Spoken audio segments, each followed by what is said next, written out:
दोस्तों, आप लोगों का स्वागत है सिंपल एजुकेशन में। मैं हूं राजेंद्र कुमार। आज की इस वीडियो में हम लोग बात करेंगे कक्षा 8 की सामाजिक विज्ञान की पाठ्य पुस्तक संसाधन एवं विकास के दूसरे अध्याय भूमि, मृदा, जल, प्राकृतिक वनस्पति और वन्य जीव संसाधन के बारे में।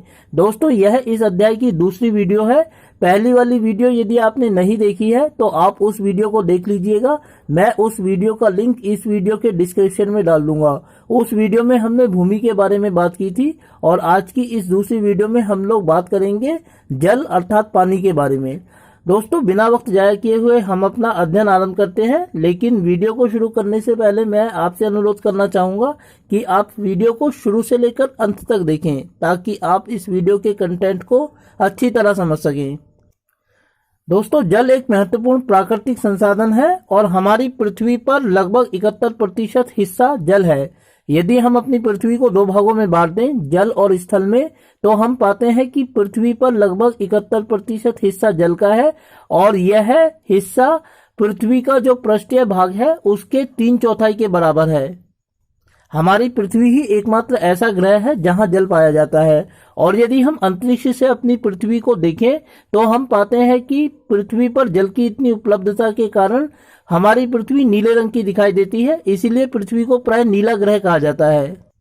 देखिए दोस्तों, यदि हम अंतरिक्ष से अपनी पृथ्वी को देखें तो वह कुछ इस प्रकार की दिखाई देती है और उस पर 71% मात्रा जल की है। इसीलिए अंतरिक्ष से देखने पर हमारी पृथ्वी नीले रंग की दिखाई देती है और इसीलिए पृथ्वी को एक नीला ग्रह कहा जाता है। दोस्तों, यद्यपि हमारी पृथ्वी पर पानी की कोई कमी नहीं है, लेकिन फिर भी हम आए दिन अपनी जिंदगी में सुनते रहते हैं कि पानी बचाओ, जल नहीं तो कल नहीं। सवाल उठता है कि जब हमारी पृथ्वी पर इतना अधिक पानी उपलब्ध है तो भी इस तरीके के वाक्यों को, स्लोगन्स को क्यों हमें बार बार याद दिलाया जाता है। इसका कारण दोस्तों यह है कि यद्यपि पृथ्वी पर पानी की कोई कमी नहीं है और पानी एक नवीनीकरणीय संसाधन है जिसको एक बार इस्तेमाल करने के बाद फिर से इस्तेमाल किया जा सकता है, लेकिन फिर भी यदि इस बात को बार बार दोहराया जाता है कि पानी बचाओ, जल नहीं तो कल नहीं, इसका कारण यह है कि यद्यपि पानी की कोई कमी नहीं है परंतु फिर भी पीने लायक शुद्ध जल की मात्रा पृथ्वी पर बहुत सीमित है और यह लगभग 2.7% के बराबर है। लेकिन इस 2.7% जल में भी यह 2.7% जल मनुष्य के लिए पूरी तरह उपलब्ध नहीं है। मनुष्य के लिए लगभग 1% अलवणीय शुद्ध जल ही ऐसा है जो उपयोग के लिए उपस्थित है। इसीलिए दोस्तों 1% जल की जो मात्रा है वह मनुष्य की अलग अलग गतिविधियों के कारण घटती जा रही है, जबकि पानी की कोई कमी नहीं है परंतु फिर भी मनुष्य के लिए जो पानी उपलब्ध है उसकी मात्रा निरंतर घटती जा रही है। इसीलिए वर्तमान समय में हम इस तरीके के वाक्यों को देखते हैं जिसमें हमें पानी को बचाने की दुहाई दी जाती है। दोस्तों, इस टेबल के माध्यम से हम देख सकते हैं कि हमारी पृथ्वी पर पानी की मात्रा जो उपलब्ध है 71% की, वह किस रूप में हमारे सामने प्राप्त है। इसमें 97.3% जो पानी है वह महासागरों का पानी है। महासागरों का पानी लवणीय पानी होता है जिसमें नमक सहित बहुत सारे जो तत्व है वो मिले होते हैं। इसीलिए उस जल की उपलब्धि के बावजूद भी हम उसको इस्तेमाल नहीं कर सकते। दोस्तों, आपने एक गाने की लाइन सुनी होगी कि सागर कितना मेरे पास है, मेरे जीवन में फिर भी प्यास है। यह गाना इसी बात को दिखाता है कि यद्यपि महासागरों में पानी की कोई कमी नहीं है परंतु फिर भी हम उसका इस्तेमाल पीने के लिए नहीं कर सकते। दूसरा है बर्फ शतरक जो 0.2% है और यह पानी जो दोस्तों है ये ग्लेशियर के रूप में हमें प्राप्त होता है। ग्लेशियर का पानी शुद्ध पानी माना जाता है, लेकिन जैसे जैसे यह पिघलता है, नदियों का रूप लेता है, उस रूप में हम इसका इस्तेमाल कर सकते हैं। इसीलिए यह 2% पानी जो शुद्ध है वो हम उसी रूप में प्रयोग नहीं कर सकते जिस रूप में यह उपस्थित है। तीसरा है भूमिगत जल जो 0.68% उपलब्ध है। दोस्तों, यह शुद्ध जल होता है जो हमारी ग्राउंड वाटर कहलाता है। हम इसको विभिन्न प्रकार से प्राप्त करके इस्तेमाल करते हैं। झीलों का अलवण जल 0.009% उपलब्ध है और स्थलीय, समुद्र एवं नमकीन झीलें, इनमें 0.0009% पानी उपलब्ध है। वायुमंडल में 0.0019% जल की मात्रा है, लेकिन हम इसका इस्तेमाल नहीं कर सकते। परंतु हमारे मौसम में, जलवायु में जो नमी पाई जाती है, ठंडक पानी पाई जाती है, वह इसी जल के कारण पाई जाती है। और जो अगला है दोस्तों, वह है नदियां, 0.0001%। इस प्रकार यह सारा पानी के स्रोत मिलकर 100% अर्थात 71% जल का निर्माण करते हैं। और इस 71% जल में भी भूमिगत जल, झीलों का अलवणीय जल और नदियां, ये ऐसे स्रोत हैं जिनका प्रयोग मनुष्य अपने इस्तेमाल के लिए कर सकता है। इनकी मात्रा को यदि हम जोड़ दें तो लगभग 1% मात्रा जल की हमारे सामने आती है, जो मनुष्य के इस्तेमाल के लिए उपलब्ध है। क्योंकि मनुष्य के इस्तेमाल के लिए पानी की असीमित मात्रा के होने के बावजूद भी एक सीमित मात्रा में जल ऐसा है जिसका मनुष्य इस्तेमाल कर सकता है। इसीलिए अक्सर हम पानी को बचाने की दुहाई देते हैं। दोस्तों, यह जो टेबल मैंने आपके सामने अभी प्रस्तुत की है, यह कक्षा 7 की सामाजिक विज्ञान की पाठ्य पुस्तक हमारा पर्यावरण के 5वें अध्याय से ली गई है। यदि आप स्वयं इस टेबल को देखना चाहते हैं तो आप 7वीं कक्षा की हमारा पर्यावरण नामक पाठ्य पुस्तक में जल नामक अध्याय में इस टेबल को देख सकते हैं। तो इस तालिका में दोस्तों हमने देखा कि मनुष्य के पास जो असीमित मात्रा जल की उपलब्ध है, उसमें मात्र 1% जल की मात्रा ही ऐसी है जो मनुष्य के उपयोग के लिए उपलब्ध है। और मनुष्य की अनियोजित गतिविधियों के कारण यह 1% जल की मात्रा निरंतर घटती जा रही है। इसीलिए अक्सर मनुष्य को जल बचाने की दुहाई दी जाती है, सोच समझकर पानी का इस्तेमाल करने की बात उसको सिखाई जाती है। दोस्तों, हमने देखा है कि पृथ्वी पर लगभग 71% मात्रा जल की उपलब्ध है और यह मात्रा भी स्थायी है, यानी कि ना तो कभी घटती है ना ही बढ़ती है। और इसकी स्थायी मात्रा रहने का सबसे बड़ा कारण है जल चक्र। जल चक्र एक ऐसी प्रक्रिया होती है दोस्तों, जिसके अंतर्गत जो तटीय इलाके होते हैं, समुद्र के किनारे बसे हुए इलाके, वहां अक्सर गर्म मौसम में, गर्मी के मौसम में सूरज की धूप के कारण पानी भाप बनकर बादल का रूप ले लेता है और वह बादल आकाश में जाकर बारिश करता है। फिर बारिश का वह पानी नदियों, पहाड़ों, नालों आदि से बहकर सागर, महासागरों में वापस मिल जाता है।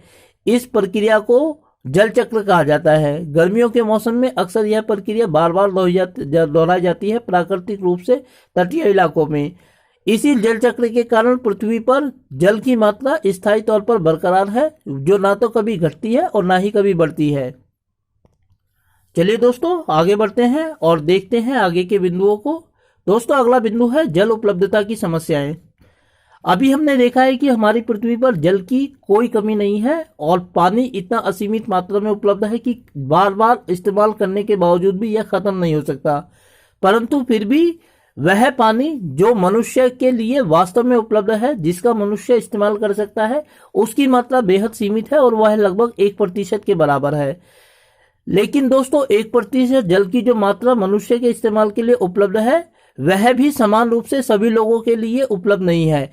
कहीं पानी की यह मात्रा अधिक मात्रा में उपलब्ध है, जबकि कहीं यह बहुत कम मात्रा में उपलब्ध है। बिल्कुल दुर्लभ संसाधन है। राजस्थान में हम देखते हैं कि राजस्थान में हम यह देखते हैं कि लोग, खासतौर से स्त्रियां, सुबह ही जल लेने के लिए निकल जाती हैं, क्योंकि उनको बड़ी दूर से जल लेकर आना पड़ता है। इसका कारण यह है कि राजस्थान में कुछ इलाकों में पानी आसानी से उपलब्ध नहीं है, इसलिए महिलाएं दूर से सुबह सुबह ही पानी लेने के लिए निकल जाती हैं। और पानी एक ऐसा संसाधन है दोस्तों, जिसको नजरअंदाज नहीं किया जा सकता। पानी एक आवश्यक संसाधन है, जिसके इस्तेमाल के बिना मनुष्य अपनी जिंदगी नहीं बिता सकता। दोस्तों, राजस्थान के कुछ इलाके ऐसे हैं, पश्चिमी राजस्थान में, जहां प्रतिदिन लोगों को राशन कार्ड के आधार पर 5 लीटर पानी प्रदान किया जाता है। और यह जो नाप तोल कर पानी उन लोगों को प्रदान किया जाता है, वह इसलिए किया जाता है कि राजस्थान के कुछ इलाके पूरी तरीके से जल से दुर्लभ हैं, यानी वहां जल दुर्लभ है। इसीलिए ये सरकार की जिम्मेदारी है कि वह उन लोगों को जल प्रदान करे जो वहां पर रहते हैं। दोस्तों, ऑस्ट्रेलिया में पानी की मात्रा निरंतर घटती जा रही है और उसके भौम जल का जो स्तर है निरंतर गिरता जा रहा है। आलम यह है कि ऑस्ट्रेलिया का कुछ हिस्सा इस समय मरुभूमि के अंतर्गत आ गया है, यानी कि वहां पर भौमजल का जो स्तर है, ग्राउंड वाटर, वह निरंतर गिरता जा रहा है और उसकी बहुत सारी भूमि वर्तमान समय में रेगिस्तानी भूमि बनती जा रही है, क्योंकि मनुष्य जिस तरीके से अनियोजित तरीके से पानी का इस्तेमाल करने लगा है, उसके कारण पानी की मात्रा सीमित होती जा रही है, घटती जा रही है। इसीलिए ऑस्ट्रेलिया की भूमि वर्तमान समय में तेजी से मरुभूमि में, रेगिस्तान में परिवर्तित होती जा रही है। तो दोस्तों, जिस पानी को हम इतना आम समझते हैं कि आसानी से उसको बर्बाद कर देते हैं, अब समय आ गया है कि हम सोच समझकर उसका इस्तेमाल करें, वरना हो सकता है कि जो पानी 1% के रूप में मनुष्य के सामने उपलब्ध है, वह और भी सीमित हो जाए और आने वाले युगों में, सदियों में जो युद्ध हो, वह पानी जैसे संसाधन के ऊपर अधिकार को लेकर लड़े जाए। इसीलिए वक्त आ गया है कि मनुष्य अपनी गतिविधियों को बदले, पानी के स्रोतों का इस्तेमाल करने के लिए नई रणनीतियों का इस्तेमाल करे। तभी मनुष्य लंबे समय तक अपने अस्तित्व को बनाए रख सकता है, बचाए रख सकता है। दोस्तों, अगला बिंदु है कि जल संसाधनों का संरक्षण। अब तक की परिचर्चा से हम इस बात को समझ चुके हैं कि जल जिसका इस्तेमाल हम आंख बंद करके करते आ रहे हैं, अब हमारे लिए यह जरूरी है कि हम उसका इस्तेमाल सोच समझकर करें, क्योंकि अगर अब भी हमने उसके इस्तेमाल के लिए नई विधियों का इस्तेमाल नहीं किया, तो संभव है कि हमें आगे आने वाले समय में पानी जैसे कि गंभीर समस्याओं का सामना करना पड़े। वर्तमान समय में भी दुनिया में बहुत सारे इलाके हैं जहां जल संकट जैसी परिस्थितियों का सामना किया जा रहा है, परंतु यदि हमने अभी भी अपने पानी के इस्तेमाल के तरीकों को नहीं बदला, तो हमें भविष्य में अनेक दिक्कतों का सामना करना पड़ सकता है। इसीलिए दोस्तों, वर्तमान समय इस बात की मांग करता है कि हम जल का संरक्षण करें। तो सवाल यह उठता है कि हम जल संरक्षण कर किस प्रकार सकते हैं। इसकी 2 विधियों का हम यहां उल्लेख करेंगे। दोस्तों, पहली विधि है जल प्रदूषण को रोककर। अक्सर यह होता है कि हम जो अपनी विभिन्न प्रकार की वस्तुओं का उत्पादन करते हैं, वह उत्पादन हम फैक्ट्रियों में करते हैं, उद्योगों में करते हैं, कारखानों में करते हैं, और फैक्ट्रियों में विभिन्न प्रकार की वस्तुओं का उत्पादन करने के परिणाम स्वरूप जो अपशिष्ट पदार्थ, राख, केमिकल वगैरह बचते हैं, हम उसका प्रवाह नदियों के पानी में कर देते हैं, जिसकी वजह से नदियों का पानी दूषित हो जाता है। अभी भी मैंने आपको बताया था कि पानी एक ऐसा संसाधन है जिसको हम नवीनीकरण संसाधन कहते हैं, क्योंकि इसका इस्तेमाल बार बार किया जा सकता है। परंतु दोस्तों, हमने ये भी देखा है कि नदियों का जो पानी है वह शुद्ध जल के अंतर्गत आता है, और जब मनुष्य कारखानों से निकलने वाले अपने अपशिष्ट पदार्थों को नदियों के पानी में फैला देता है, डाल देता है, तो नदियों का वह शुद्ध जल पीने लायक नहीं रहता। जो इंसान इसको पीते हैं, अक्सर वे अलग अलग तरीके की बीमारियों से प्रभावित पाए जाते हैं। इसीलिए सबसे पहले जरूरत इस बात की है कि हमने जो नदियों के किनारे फैक्ट्रियां बनाने की अपनी आदत बरकरार की हुई है, उसको बदलना होगा, और जो फैक्ट्रियों में उत्पादन करने के बाद अपशिष्ट पदार्थ बचते हैं, उनको खत्म करने का हमें दूसरा तरीका ढूंढना होगा। पानी में बहाना उसका समाधान नहीं है, क्योंकि जिस पानी का इस्तेमाल, नदियों में बहने वाले जिस पानी का इस्तेमाल हम बिना किसी प्रयोग इस्तेमाल के कर सकते हैं, परेशानी के कर सकते हैं, उसी पानी को शुद्ध पानी में परिवर्तित करने के लिए हमारी सरकार को न जाने कितनी जद्दोजहद करनी पड़ती है। इसीलिए वर्तमान समय में ये जरूरत है हमारे लिए कि हम जल प्रदूषण को रोकें, ताकि शुद्ध जल की उपलब्धता बरकरार रहे। दोस्तों, दूसरा तरीका है कृषि की उचित विधियां अपनाकर हम जल प्रदूषण को और जल की उपलब्धता को बरकरार रख सकते हैं। इसका एक तरीका है टपकन विधि। टपकन विधि का मतलब दोस्तों यह होता है कि हम लोग बूंद बूंद करके पानी में, खेतों में जल की सिंचाई करें, ताकि भौम जल का स्तर बरकरार रहे और पानी अधिक मात्रा में बर्बाद ना हो। कुछ खेतों में आप लोगों ने स्वयं देखा होगा कि बूंद बूंद जो पाइप होते हैं, वहां अलग अलग जगहों में पाइप में छोटे छोटे सुराख पाए जाते हैं, और बूंद बूंद पानी टपकता रहता है, टपकते हुए बहता रहता है। उसका कारण यही होता है कि पानी ज्यादा बर्बाद ना हो और खेतों में नमी बरकरार रहे। और दूसरा तरीका है दोस्तों स्प्रिंकलर विधि। इसके अंतर्गत यह होता है कि फुहारा बना दिया जाता है, एक फुहारा बना दिया जाता है, और वो फुहारा दूर दूर तक पानी के छींटे खेतों में बरसाता रहता है, जिससे एक ही स्थान से पानी, पाइप के द्वारा पानी को पूरे खेत में प्रवाहित किया जाता है। बूंद बूंद के माध्यम से खेत में उगने वाली फसल को पानी प्राप्त होता रहता है, और इससे पानी अधिक मात्रा में बर्बाद भी नहीं